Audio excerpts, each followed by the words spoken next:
नमस्कार दोस्तों। आप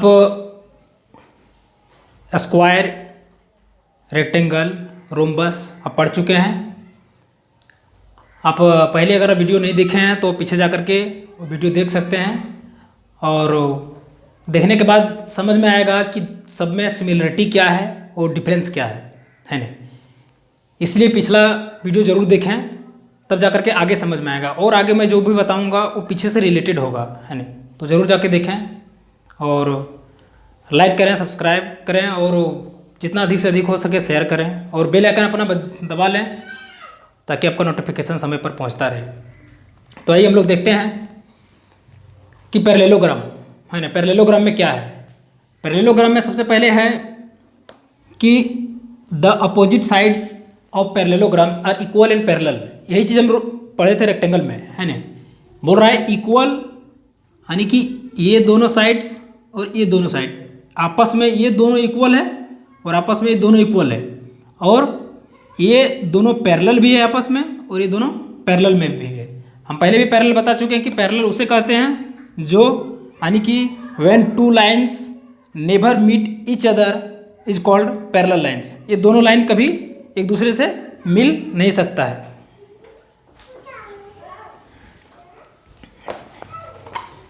है ना। तो आइए देखते हैं कि इसको कैसे इक्वल होता है। जैसे फर्स्ट नंबर में, है ना, the opposite sides of parallelograms are equal. सबसे पहले इक्वल लेते हैं तो इक्वल साइड हो गया मान ली कि DC और DC इक्वल टू AB, ए इक्वल हो गया, है ना। अब इसको अगर डिजिट में लेते हैं तो कोई भी डिजिट मान ले कि अगर 10 सेंटीमीटर इसको ले लिए तो ये भी 10 सेंटीमीटर होगा। दूसरा में बोल रहा है कि AD, है ना, AD इक्वल टू BC। ये भी अगर मान लीजिए ये हम 8 सेंटीमीटर लेते हैं तो ये भी 8 सेंटीमीटर ही होगा। ये दोनों पैरेलल और इक्वल हो गया। ये चीज़ नहीं बोलना है कि दोनों पैरेलल होता है और इक्वल होता है। उसके बाद सेकंड नंबर में the opposites angle of parallelograms are equal. देखिए एक चीज़ बता देना चाह रहा हूँ कि पैरेललोग्राम ये साइन है ना। शॉर्ट में हम लोग इस तरह से लिखते हैं, इसको पैरेललोग्राम समझें। इसमें है angle A equal to angle C। बोल रहा है अपोजिट एंगल्स, तो अपोजिट एंगल्स यानी कि एंगल A के बराबर में होगा एंगल C और एंगल B के बराबर में होगा एंगल D। यहाँ पर लिखते हैं angle B equal to angle D। ये हो गया। अगर मान लिया जाए अगर मान लिया जाए कि एंगल ये इक्वल टू अगर मान लिया जाए कि 120 डिग्री है तो एंगल C इक्वल टू भी 120 डिग्री होगा। इसलिए हम लोग लिख सकते हैं यहाँ पर एंगल ये equal to angle C equal to 120 degree, है ना। सब आपस में इक्वल है। उसी प्रकार से अगर यहाँ पर लेंगे angle B equal to 60 degree ले लेते हैं तो एंगल D इक्वल टू भी हो जाएगा 60 डिग्री। हम लोग इसको इस तरह से भी लिख सकते हैं angle B equal to angle D equal to 60 degree. देखिए जब भी थोड़ा ही बड़ा कोण है इसलिए 120 लिए। हम बताएं कि एडजेसेंट कोण भी 180 का डिग्री होता है ना। जैसे मान लीजिए कि angle A plus angle D equal to 180 का होता है तो हम लोग यहाँ पर एक 20 लिए हैं, एक 60 लिए हैं। तो एंगल A इक्वल टू मान लीजिए कि कितना है, एंगल A इक्वल टू 120 लिए हैं और ये लिए हैं 60। तो एंगल A अगर मान लिया जाए 120 है और एंगल D इक्वल टू अगर मान लिया जाए यहाँ पे 60 डिग्री है तो दोनों मिलके 180 डिग्री होगा। मतलब है कि आपस में ये दोनों इक्वल होगा प्लस करने के बाद, ये दोनों प्लस करने के बाद इक्वल होगा, ये दोनों प्लस करने के बाद इक्वल होगा और ये भी दोनों प्लस करने के बाद इक्वल होगा। ये होता है एडजेसेंट एंगल, है ना। इसको एडजेसेंट एंगल बोलता है। ये मैं बताऊँगा जिसमें ट्राइंगल का प्रॉपर्टीज बताऊँगा, उसका क्वेश्चन बताऊँगा, उसमें मैं बता दूँगा क्लियर से। ये इस तरह से होता है सेकंड नंबर का। मैं इसको मिटाता हूँ, आप लोग नोट कर लें।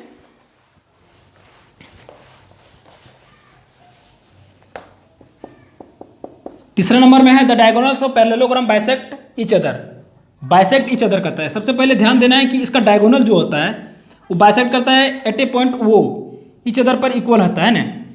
यहाँ पर बोल रहा है कि the diagonals of parallelograms bisect each other, एक दूसरे को काटता है। मतलब है कि ये जो AC है equal to not B D ये इक्वल आपस में नहीं होता है ना, ये आपस में इक्वल नहीं होता है।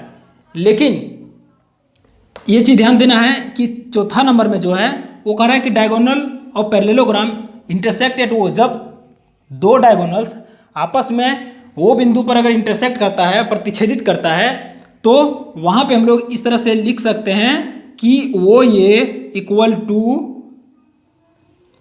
वो सी एंड वो बी इक्वल टू वो डी, है ना, ये हो गया।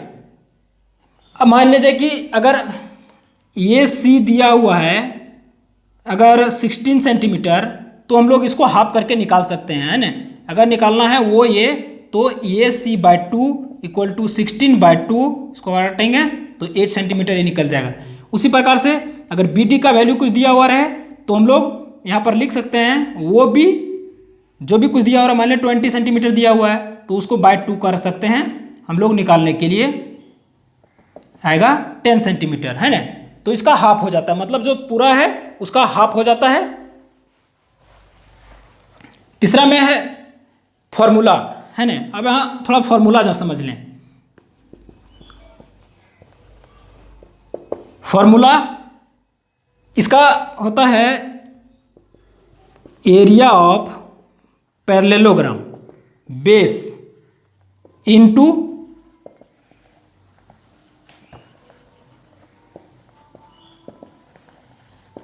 अब इसमें बेस और हाइट पता करना है कि पैरेललोग्राम में बेस और हाइट कौन होता है। तो एक चीज़ यहाँ पर फिगर पर ध्यान देना है कि अगर मान लिया जाए जिस तरह हम रोम्बस में बताए थे उसी प्रकार से, अगर ये यहाँ से इस तरह से इसका दिया हुआ हो तो ये हो जाएगा हाइट और ये होगा बेस। उसी प्रकार से अगर यहाँ कुछ नाम दे देते हैं, EL दे देते हैं, है ना। इसको अगर C से EM तक एक परपेंडिकुलर लाइन दे दें तो ये हो गया इसका बेस और ये हो गया हाइट। उसी प्रकार से अगर यहाँ से इधर आएगा तो LMN दे देते हैं तो ये हो जाएगा हाइट और ये हो गया बेस। सिमिलरली अगर ये से लेकर के यहाँ पर वो LMN वो दिया हुआ है तो P दे दे रहा हूँ, है ना, P, तो ये हो गया बेस और ये हो गया हाइट। अब फॉर्मूला में निकालना है बेस, तो हमको मतलब साइड हो गया, एक होता है स्मॉलर साइड, एक होता है लार्जेस्ट साइड। तो ये लार्जेस्ट और स्मॉलेस्ट जो साइड होता है उसी प्रकार से बेस हम लोग और हाइट निकालेंगे। तो मान लिया जाए कि हम यहाँ पर लिख दिए कि ये बी इक्वल टू अगर 10 सेंटीमीटर ले लेते हैं, है ना, ये बी यानी कि ये वाला बेस और ये वाला हाइट अगर जो ले लेते हैं यानी कि CM इक्वल टू क्या हो गया, ले लेते हैं इसका 5 सेंटीमीटर। तो ये हो गया। अब इसको वैल्यू पुट करते हैं CM यानी कि CM को हम लोग क्या बोलेंगे, ये हो गया बेस और ये हो गया हाइट, है ना। अब ये बेस का फार्मूला यहाँ पर जो है उसको लिख देंगे, हाइट में अगर 5 सेंटीमीटर है तो इंटू 5 सेंटीमीटर, अगर यूनिट में है सेंटीमीटर में तो यहाँ पर सेंटीमीटर स्क्वायर में हो जाएगा, 10 5 जा 50 सेंटीमीटर स्क्वायर, है ना। सिमिलरली ये 50 सेंटीमीटर हो गया। दूसरा में ध्यान देना है कि ये अगर 50 सेंटीमीटर, उसी प्रकार से हम लोग अगर हाइट इधर का दिया रहे और साइड इधर का हो तो हम लोग वैल्यू पुट करेंगे, इसको बेस लेंगे और ये वाला हाइट लेंगे, है ना। ये ध्यान देना है, बेस इसको ले लेंगे और हाइट इसको ले लेंगे। जिस तरह से भी हम ये स्मॉल हाइट लिए हैं उस तरह से वो लार्जर हाइट ले लेंगे, और यहाँ पर जिस तरह स्मॉलर बेस लिए हैं उस तरह से स्मॉल बेस ले लेंगे। तो ये हो गया पैरेललोग्राम का सारा प्रॉपर्टीज और फॉर्मूला में समझा दिया हूँ, है ना।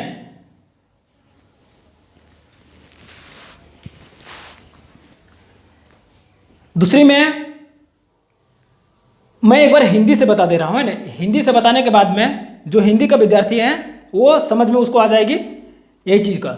जैसे इसको बोलते हैं समांतर चतुर्भुज, है ना। अगर हिंदी में लिख रहे होंगे तो पॉज करके आप लिख लीजिएगा, मैं इसका हिंदी में बता दे रहा हूँ। जैसे the opposite sides of parallelograms are equal and parallel, यानी कि समांतर चतुर्भुज के भुजा आपस में बराबर और समांतर होता है। फर्स्ट का हिंदी हो गया। सेकंड का, the opposite angle of parallelograms are equal, है ना। लिखेंगे समांतर चतुर्भुज के विपरीत कोण बराबर होता है। दूसरा का हो गया।